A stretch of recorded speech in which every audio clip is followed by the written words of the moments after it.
Ya, dan kita beralih ke kabar lain. Hingga saat ini rumah yang menjadi lokasi perampokan sadis di kawasan Pejaten Barat, Pasar Minggu, Jakarta Selatan tampak sepi dan masih dipasangi garis polisi. Pemilik rumah pun sulit ditemui dan para tetangga mengaku tidak mengetahui keberadaan pemilik rumah. Di rumah inilah yang menjadi lokasi tempat kejadian perkara, di mana aksi sadis yang dilakukan oleh seorang pelaku yang diketahui bernama Dedi Herdian alias Ian, usia 39 tahun. Si pelaku melakukan aksi perampokan, kemudian dia juga menghabisi nyawa seorang pembantu rumah tangga yang diketahui bernama Aryani di dalam rumah ini. Usai melakukan aksi pembunuhan terhadap seorang pembantu itu, si pelaku juga berupaya untuk menghilangkan jejak dari aksinya dengan membakar rumahnya tersebut. Kejadian ini terjadi pada hari Rabu 24 Juni 2015 atau tepatnya 2 hari yang lalu.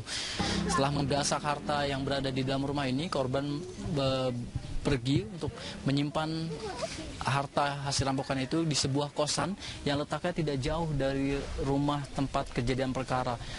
Seperti yang terlihat di rumah tingkat di samping rumah yang terbakar ini merupakan kos-kosan di mana si pelaku menyimpan harta benda hasil rampokannya sebelum pada akhirnya ia bawa untuk ditukarkan ke money changer, karena memang harta rampokannya berupa uang pecahan dolar Amerika Serikat yang berjumlah 210 dolar Amerika Serikat. Hingga saat ini pihak kepolisian masih terus melakukan penyelidikan setelah pihak kepolisian berhasil menangkap si pelaku, yaitu Dedi Herdian atau Ian ini di sebuah rumah di daerah Cipayung, Depok pada Kamis dini hari. Hingga saat ini polisi masih memasang garis polisi di rumah yang nantinya melakukan olah TKP, namun hingga saat ini pihak kepolisian masih belum melakukan rekonstruksi terkait dengan yang terjadi di rumah ini.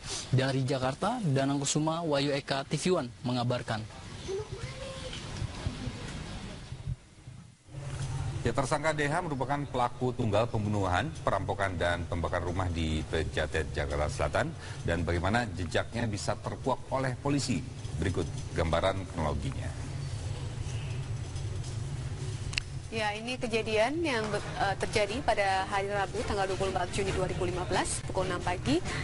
Tersangka DH alias Ian mendatangi rumah kemudian membawa tas yang berisi pisau dan juga menggunakan sepeda motor. Dia bertemu dengan korban yang merupakan asisten rumah tangga Aryani dan sempat melawan saat diminta kunci kamar, dan kemudian pelaku menikam korban. Setelah menikam korban, kemudian pelaku mengambil uang dolar dan menyimpan uang tersebut. Ia bekerja, karena kita ketahui sebelumnya ia adalah merupakan penjaga kos-kosan di samping rumah korban begitu ya, dan membeli bensin eceran dan membakar rumah.